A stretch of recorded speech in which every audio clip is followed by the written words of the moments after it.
to ask a question. Good evening, Dr. Nayak. ഞാൻ ഇസ്ലാമിനെ ബഹുമാനിച്ചുകൊണ്ട് തന്നെ ചോദിക്കട്ടെ.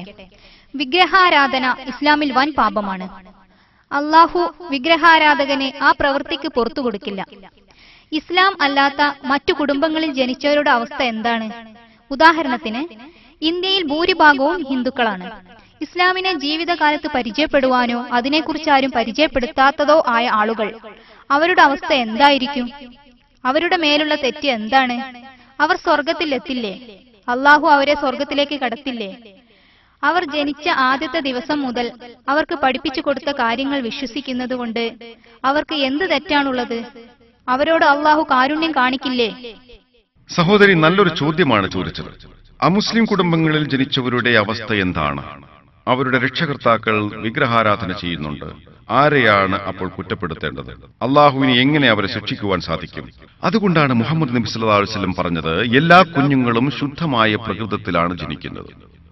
എല്ലാ കുഞ്ഞുങ്ങളും മുസ്ലിമായിട്ടാണ് ജനിക്കുന്നത്. അവൻ ജൂത കുടുംബത്തിലാകട്ടെ, ക്രിസ്ത്യൻ കുടുംബത്തിലാകട്ടെ, ഹിന്ദു കുടുംബത്തിലാകട്ടെ, അല്ലെങ്കിൽ ഒരു മുസ്ലിം കുടുംബത്തിലാകട്ടെ, അവനൊരു മുസ്ലിമായിട്ടാണ് ജനിക്കുന്നത്. മുസ്ലിം എന്ന വാക്കിന്റെ അർത്ഥം ഞാൻ നേരത്തെ പറഞ്ഞുവല്ലോ, സർവശക്തനായ ദൈവത്തിന് തന്റെ ജീവിതം സമർപ്പിച്ച് ജീവിക്കുന്നയാൾ എന്നാണ്. എല്ലാ കുഞ്ഞുങ്ങളും ജനിക്കുമ്പോൾ ദൈവത്തിന് കീഴ്പ്പെട്ടാണ് ജനിക്കുന്നത്. പിന്നീട് അവൻ അവന്റെ രക്ഷകർത്താക്കളാലും മുതിർന്നവരാലും അധ്യാപകരാലും അവൻ വിഗ്രഹാരാധനയും അഗ്നിയാരാധനയും മറ്റും ആരംഭിക്കുന്നു. അതിലൂടെ തെറ്റായ വഴിയിലേക്ക് പോകും. അതുകൊണ്ടാണ് ഒരാൾ ഇസ്ലാം സ്വീകരിക്കുമ്പോൾ പരിവർത്തനം ചെയ്തയാൾ എന്ന് പറയാതെ പഴയതിലേക്ക് മടങ്ങി വന്നയാൾ എന്നാണ് പറയുന്നത്. അവൻ മുസ്ലിമായി ജനിച്ചിരുന്നു, പിന്നീട് പല കാരണങ്ങൾ കൊണ്ട് അമുസ്ലിമായി പോയി, വീണ്ടും ഇസ്ലാമിലേക്ക് മടങ്ങി വന്നു. അതുകൊണ്ട് പഴയതിലേക്ക് മടങ്ങുന്നയാൾ എന്നാണ് പറയേണ്ടത്. സഹോദരി ചോദിച്ചത്, ഒരു അമുസ്ലിം കുടുംബത്തിൽ ജനിച്ചയാളെ എങ്ങനെ അള്ളാഹുവിനോട് ഉത്തരം പറയുവാൻ ബാധ്യസ്ഥനാക്കാൻ സാധിക്കും? അതുകൊണ്ടാണ് അമുസ്ലിം കുടുംബത്തിൽ ജനിച്ച ഒരു കുട്ടി പ്രായപൂർത്തിയാകുന്നതിന് മുമ്പ് മരണപ്പെട്ടാൽ ഇൻഷാ അല്ലാഹ് അവൻ സ്വർഗത്തിൽ പോകും. കാരണം എല്ലാ കുട്ടികളും സർവശക്തനായ ദൈവത്തിന് സമർപ്പിച്ചാണ് ജീവിക്കുന്നത്. അവനൊരു മുസ്ലിമാണ്. അവനൊരു പക്ഷേ ജോൺ, രാമു എന്നൊക്കെയുള്ള ഹൈന്ദവ ക്രൈസ്തവ നാമങ്ങൾ ഉണ്ടായിരിക്കാം, പക്ഷേ അതൊരു വ്യത്യാസമല്ല. അതുകൊണ്ട് ഒരു കുട്ടി മുസ്ലിം കുടുംബത്തിലാണെങ്കിലും അല്ലെങ്കിലും കുട്ടിയായിട്ട് മരണപ്പെട്ടാൽ ഇൻഷാ അല്ലാഹ് അവൻ സ്വർഗത്തിലായിരിക്കും പോവുക. പിന്നീട് പ്രായപൂർത്തി എത്തിയാൽ അവനോ അവളോ സ്വന്തം കർമ്മങ്ങൾക്കുള്ള ഉത്തരവാദിത്വം ഏറ്റെടുക്കേണ്ടതാണ്. ഒരു കുട്ടി മോഷണം പോലുള്ള എന്തെങ്കിലും ഒരു കുറ്റം ചെയ്താൽ കോടതി വിട്ടുവീഴ്ച കാണിക്കും. പക്ഷെ അവൻ പ്രായപൂർത്തിയായാൽ എന്റെ അച്ഛനാണ് എനിക്ക് മോഷണം പഠിപ്പിച്ചതെന്ന് പറയാൻ സാധ്യമല്ല. 22 വയസ്സുള്ള ഒരാൾ മോഷണക്കുറ്റത്തിന് പിടിക്കപ്പെടുമ്പോൾ പോലീസിനോട് എന്റെ പിതാവ് മോഷണം പഠിപ്പിച്ചതുകൊണ്ടാണ് ഞാൻ മോഷ്ടിക്കുന്നത് എന്ന് പറയുവാൻ സാധ്യമല്ല. ജഡ്ജി അവനെ വെറുതെ വിടുമോ? അവൻ 5 വയസ്സുകാരനാണെങ്കിൽ അവന് പ്രായപൂർത്തിയായില്ല എന്ന് പറഞ്ഞു ഒരുപക്ഷെ വെറുതെ വിട്ടേക്കും. പക്ഷെ അവൻ പ്രായപൂർത്തി എത്തിയാൽ പിന്നെ മാതാപിതാക്കളുടെ മേൽ ആരോപണം പറയുവാൻ പറ്റില്ല. എല്ലാവരും സ്വന്തം കർമ്മങ്ങൾക്ക് ചോദ്യം ചെയ്യപ്പെടുന്നതാണ്, ഉത്തരം കൊടുക്കുവാൻ ബാധ്യസ്ഥരാണ്. അമുസ്ലിങ്ങൾക്ക് സന്ദേശം കൈമാറേണ്ടത് നമ്മൾ മുസ്ലിങ്ങളുടെ ഉത്തരവാദിത്തമാണ്. ഒരാൾ പ്രായപൂർത്തിയെത്തിയാൽ പിന്നെ സത്യം അന്വേഷിക്കാൻ ബാധ്യസ്ഥനാണ്. പക്ഷെ ഒരാൾക്ക് സന്ദേശം കിട്ടിയാലും ഇല്ലെങ്കിലും അദ്ദേഹത്തെ വെറുതെ വിട്ടാൽ എന്തു സംഭവിക്കും? 1950 വരേക്കും ആധുനിക ജനതയുമായി ബന്ധമില്ലാതിരുന്ന 2 ഗോത്രങ്ങളുണ്ടായിരുന്നു. ഒന്ന് കപ്പോക്കു ഗോത്രവും 2 ആന്റോറിയൻ അബോറിജിൻ ഗോത്രവും. 1950 വരേക്കും അവർ ആധുനികരുമായി ബന്ധം പുലർത്തിയില്ല.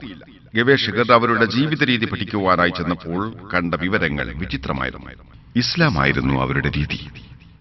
പക്ഷെ ആ പേരിൽ അവർ അറിയപ്പെട്ടിരുന്നില്ല എന്ന് മാത്രം. അവർ ഏകനായ ദൈവത്തിൽ വിശ്വസിച്ചിരുന്നു. അവർ ദൈവത്തിന് വിഗ്രഹങ്ങളും ചിത്രങ്ങളും ഇല്ലെന്ന് വിശ്വസിച്ചിരുന്നു. ആരാധിക്കുന്ന സമയത്ത് അവർ സാഷ്ടാംഗം അഥവാ സുജൂദ് ചെയ്യുമായിരുന്നു. ഇസ്ലാമിന്റെ എല്ലാ കാര്യങ്ങളും അവർ ചെയ്തു പോന്നു. പക്ഷേ മുസ്ലിങ്ങളെന്നോ ഇസ്ലാം എന്നോ ഉള്ള പേരുകൾ ഉപയോഗിച്ചിരുന്നില്ല എന്ന് മാത്രം. അതുകൊണ്ട് ഒരു കുട്ടി ബാഹ്യമായ പ്രേരണകൾക്ക് വിധേയമാകാതെ തുടർന്നാൽ ഒരു മുസ്ലിമായി ദൈവത്തിന് കീഴ്പ്പെട്ടവനായിട്ടായിരിക്കും ജീവിക്കുക. അവൻ പ്രായപൂർത്തിയായാൽ പിന്നെ അവന് സന്ദേശം എത്തിക്കേണ്ടത് നമ്മൾ മുസ്ലിങ്ങളുടെ ബാധ്യതയാണ്. നമ്മൾ അത് ചെയ്തില്ലെങ്കിൽ അള്ളാഹു നമ്മെ ചോദ്യം ചെയ്യും. പക്ഷെ നമ്മൾ മുസ്ലിങ്ങൾ ബാധ്യത നിറവേറ്റിയാലും ഇല്ലെങ്കിലും ശരി, അള്ളാഹു ഖുർആനിലെ അധ്യായം 41-53 പറയുന്നു, സനൂരിഹിം ആയാതീന ഫിൽ ആഫാഖി വഫി അൻഫുസിഹിം ഹത്താ യതബയ്യന അന്നൽ ഹഖ്. ഇത് ഖുർആൻ സത്യമാണെന്ന് അവർക്ക് വ്യക്തമാകത്തക്കവണ്ണം വിവിധ ദിക്കുകളിലും അവരിൽ തന്നെയും നമ്മുടെ ദൃഷ്ടാന്തങ്ങൾ വഴിയെ നാം അവർക്ക് കാണിച്ചു കൊടുക്കുന്നതാണ്. ഓരോ മനുഷ്യനും സന്ദേശം എത്തിച്ചു കൊടുക്കുവാനുള്ള ബാധ്യത അവൻ അള്ളാഹു തന്നെ ഏറ്റിട്ടുണ്ട്. നമ്മൾ മുസ്ലിങ്ങൾ ദൗത്യമേറ്റെടുത്താലും ഇല്ലെങ്കിലും, നമ്മൾ നല്ല ഉദാഹരണമാണെങ്കിലും മോശമായ ഉദാഹരണമാണെങ്കിലും ഏകനായ ദൈവം മാത്രമേ ഉള്ളൂ എന്ന സത്യം ഓരോ മനുഷ്യന്റെയും ഹൃദയത്തിലേക്ക് അള്ളാഹു എത്തിച്ചു കൊടുക്കും. അവൻ മുസ്ലിമായാലും അമുസ്ലിമായാലും ശരി. സന്ദേശം കിട്ടിക്കഴിഞ്ഞാൽ ആ വ്യക്തി അത് പിൻപറ്റാനും പിൻപറ്റാതിരിക്കാനുമുള്ള സാധ്യതകളുണ്ട്. താൻ ഇഷ്ടപ്പെടുന്ന മദ്യം, ചൂതാട്ടം, സ്ത്രീകളുമായുള്ള അതിരുകടന്ന അടുപ്പം, നൃത്തം പോലെയുള്ള കാര്യങ്ങൾ ഉപേക്ഷിക്കേണ്ടി വരുമോ എന്ന കാരണത്താൽ അദ്ദേഹം സത്യം അംഗീകരിക്കില്ലായിരിക്കാം. ഇസ്ലാമിന് നിഷിദ്ധമായ കാര്യങ്ങൾ അവൻ ഉപേക്ഷിക്കാൻ പ്രയാസം തോന്നിയേക്കാം. സന്ദേശം ലഭിച്ചതിനു ശേഷം അത് അംഗീകരിക്കാത്തത് വ്യക്തിപരമായ കാരണങ്ങൾ കൊണ്ട് മാത്രമായിരിക്കും. ഒരു പിതാവ് തന്റെ കുട്ടിയെ മോഷണം പഠിപ്പിച്ചിട്ടുണ്ടെങ്കിൽ ആ കുട്ടി വലുതാകുമ്പോൾ അത് തെറ്റാണെന്ന് മനസ്സിലാക്കണം. എന്റെ പിതാവ് മോഷണം പഠിപ്പിച്ചതുകൊണ്ടാണ് ഞാനത് ചെയ്യുന്നത് എന്ന് ജഡ്ജിയോട് അയാൾക്ക് പറയുവാൻ സാധിക്കില്ല. ഏകനായ ദൈവത്തെക്കുറിച്ചും വിഗ്രഹാരാധന തെറ്റാണെന്നും ഒരാൾക്ക് മനസ്സിലായിട്ട് അയാൾ അത് തുടർന്നാൽ അയാൾ അതിന്റെ ഉത്തരവാദിത്വം ഏറ്റെടുക്കണം. അതുകൊണ്ടാണ് ഒരു അമുസ്ലിമും പരലോകത്ത് അള്ളാഹുവിന്റെ നീതിയെ ചോദ്യം ചെയ്യില്ലെന്ന് അള്ളാഹു പറയുന്നത്. കാരണം നിങ്ങളുടെ അവയവങ്ങളായ കണ്ണുകൾ, കൈകൾ പോലെയുള്ളവ കൃത്യമായ സാക്ഷ്യം പറയും. അതുകൊണ്ടാണ് നരകത്തിൽ ഇടപെടുന്നവർ അള്ളാഹുവിന്റെ നീതിയെ ചോദ്യം ചെയ്യാത്തത്. ഞങ്ങൾക്കൊരു അവസരം കൂടി തരണമെന്ന് മാത്രമേ അവർ പറയുകയുള്ളൂ. നിങ്ങൾ വൈകിപ്പോയി എന്ന് മാത്രമേ അള്ളാഹു പറയുകയുള്ളൂ. ഈ ലോകത്ത് നിരവധി അവസരങ്ങൾ ലഭിക്കുന്നുണ്ട്. പക്ഷെ നമ്മൾ ഒരിക്കൽ മാത്രമേ ഈ ലോകത്ത് ജീവിക്കുകയുള്ളൂ.